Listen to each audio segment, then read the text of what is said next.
गायक मोहम्मद रफ़ी अब भी संगीतकार एस.डी. बर्मन की म्यूजिक रूम का अहम हिस्सा नहीं बन पाए थे। प्यासा के बाद भी किशोर कुमार एस.डी. बर्मन के लिए धूम मचाए जा रहे थे। हम है राही प्यार के, हमसे कुछ न बोलिए, जो भी प्यार से मिला हम उसी के हो लिए। अब किशोर कुमार उपलब्ध नहीं थे। ऐसे में प्यासा के बाद एस.डी. बर्मन ने एक बार फिर रुख किया मोहम्मद रफ़ी का। हम बेखुदी में तुमको पुकारे। आर.डी. बर्मन को एस.डी. बर्मन ने सबके सामने फटकारा और कहा कि वो इस गाने की बारीकियां समझ ही नहीं पाए। देखा कि ये तुम्हें हम बन के दीवाना।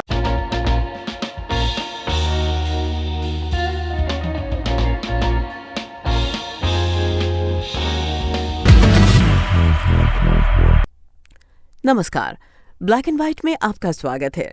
इस एपिसोड में हम बात करेंगे संगीतकार सचिन देव बर्मन की और हिंदी सिनेमा में गायकी के बादशाह मोहम्मद रफ़ी की। हम आपको बताएंगे कि कैसे संगीतकार एस.डी. बर्मन ने मोहम्मद रफ़ी के गाने को न समझ पाने के लिए सबके सामने अपने बेटे आर.डी. बर्मन को फटकार लगाई थी। दोस्तों, संगीतकार सचिन देव बर्मन यानी एस.डी. बर्मन संगीतकारों के संगीतकार थे। संगीत उनके जीवन में सहज ही आया था और एस.डी. बर्मन भी जीवन भर संगीत को सहज ही जीते रहे। उनके गीत में हवा थी, नदी थी, खेत थे, पहाड़ थे, स्त्री थी, पुरुष थे, दुख था, दर्द था, खुशी थी, उल्लास था। वो सब कुछ था जो जीवन में होता है। हमने हर तरह के फूल हार में पिरो लिए, जो भी प्यार से मिला हम उसी के हो लिए।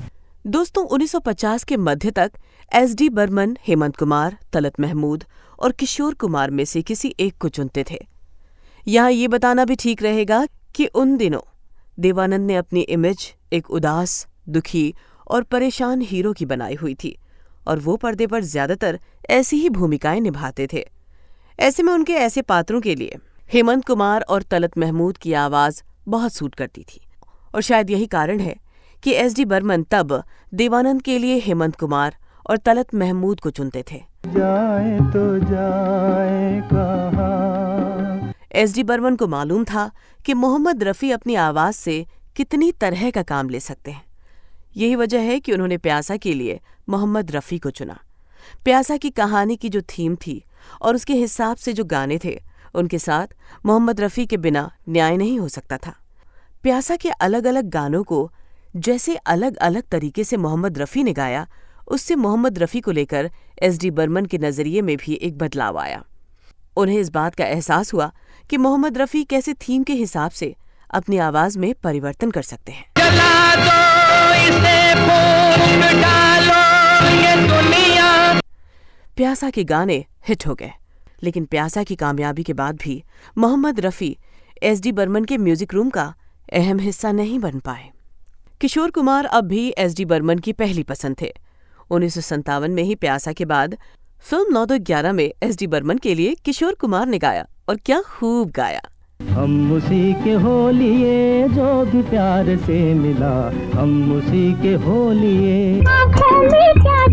पहला बादल। आशा भोसले ने इसमें किशोर कुमार का बहुत बढ़िया साथ दिया। किशोर कुमार के इन गानों ने संगीतकार एस.डी. बर्मन के नाम को आगे बढ़ाया। लेकिन दोस्तों, आंखों में क्या जी गाना 50 के दशक में देवानंद के लिए किशोर कुमार का गाया आखिरी गाना था। किशोर कुमार ने दूसरों के लिए गाना गाना बंद कर दिया। किशोर कुमार के मना करने की वजह ये थी कि वो अपनी फिल्मों और अपनी निजी जिंदगी में इस कदर व्यस्त हो गए थे कि उन्हें दूसरों के गाने के लिए वक्त नहीं था। उस दौरान किशोर कुमार या तो अपनी फिल्मों की शूटिंग के लिए भागदौड़ करते नजर आते या अपनी वैवाहिक जीवन की उलझनों को सुलझाने में व्यस्त रहते। अब संगीतकार एस.डी. बर्मन के पास किशोर कुमार नहीं थे, उनके पास अब थे तो सिर्फ मोहम्मद रफ़ी। ऐसे में एस.डी. बर्मन और मोहम्मद रफ़ी की युगलबंदी और मजबूत हुई 1 साल बाद 1958 में फिल्म काला पानी में। चल गए हम बेखुदी में। इस गाने का पहले से ही एक बंगाली वर्जन था जिसे एस.डी. बर्मन ने ही गाया था। बोल थे, घूम भूलेची नी झूम। एस.डी. बर्मन का यह गाना काफी लोकप्रिय था। अब मोहम्मद रफ़ी को ओरिजिनल वर्जन से मैच करना था। मोहम्मद रफ़ी ने ये चुनौती स्वीकारी और इस गाने को अपनी मुलायम मखमली आवाज से ऐसा मोड़ दे दिया कि लोग बस दंग रह गए। बेखुदी में तुमको पुकारे। पर्दे पर इस गाने को गा रहे हैं देवानंद। उनके सामने है कमल नयनी, नलिनी जयवंत, जो इस फिल्म में एक तवायफ की भूमिका में है, जिसका नाम है किशोरी। पर्दे पर कोठे का दृश्य है और देवानंद पहुंचे हैं तवायफ किशोरी के पास। इस खूबसूरत गाने को लिखा है मजरूह सुल्तानपुरी ने। दोस्तों, इस फिल्म में संगीत तो दिया है संगीतकार एस.डी. बर्मन ने, लेकिन इस गाने को तैयार करने में एस.डी. बर्मन के बेटे आर.डी. बर्मन ने उनका भरपूर सहयोग किया था। यहाँ ये बता देना ठीक रहेगा कि आर.डी. बर्मन ने अपने पिता एस.डी. बर्मन के असिस्टेंट के तौर पर फिल्म प्यासा से ही काम करना शुरू कर दिया था और 1957 में आई फिल्म 9-11 में उन्होंने बाकायदा इस काम को फुल टाइम जॉब के तौर पर अपना लिया था। दोस्तों, Asha Bhosle a musical biography नामक किताब के लेखक राजू भारतन के अनुसार आर.डी. बर्मन ने अपने पिता के इस गाने पर सवाल उठाया था। इसके बाद संगीतकार पिता एस.डी. बर्मन ने हम बेखुदी के ट्यून की बारीकियों को ना समझ पाने के लिए आर.डी. बर्मन को सबके सामने फटकार लगाई थी। इसके बाद उन्होंने बेटे आर.डी. बर्मन को कहा था, पंचम मेरे साथ आओ और ध्यान से देखो कि मैं रफ़ी से इसे कैसे दोबारा गवाता हूँ। देखा कि ये तुम्हें हम बन के दीवाना। एस.डी. बर्मन ने इस गाने को एक नया मोड़ दे दिया। राजू भारतन के अनुसार आर.डी. बर्मन ने बाद में माना था कि एस.डी. बर्मन ने मोहम्मद रफ़ी से रिहर्सल करवाकर उन्हें इस गज़ल में उस ऊंचाई पर पहुंचाया था जहां तक मोहम्मद रफ़ी जा सकते थे। उन्होंने ये भी माना था कि हम बेखुदी वाले शानदार ट्यून पर मोहम्मद रफ़ी ने एस.डी. बर्मन के हिसाब से गाया था, जिसे अब दुनिया दम साध कर सुनती है। हम बेखुदी में तुमको पुकारे। काला पानी के इस गाने की सफलता ने मोहम्मद रफ़ी को एस.डी. बर्मन के म्यूजिक रूम का अहम हिस्सा बना दिया। इस गाने की लोकप्रियता ने मोहम्मद रफ़ी को साथ लेकर आगे चलने के एस.डी. बर्मन के फैसले पर मुहर लगा दी। चले गए हम। दोस्तों, जानकारों का मानना है कि मोहम्मद रफ़ी से सर्वश्रेष्ठ निकाल पाना सबके बस की बात नहीं थी।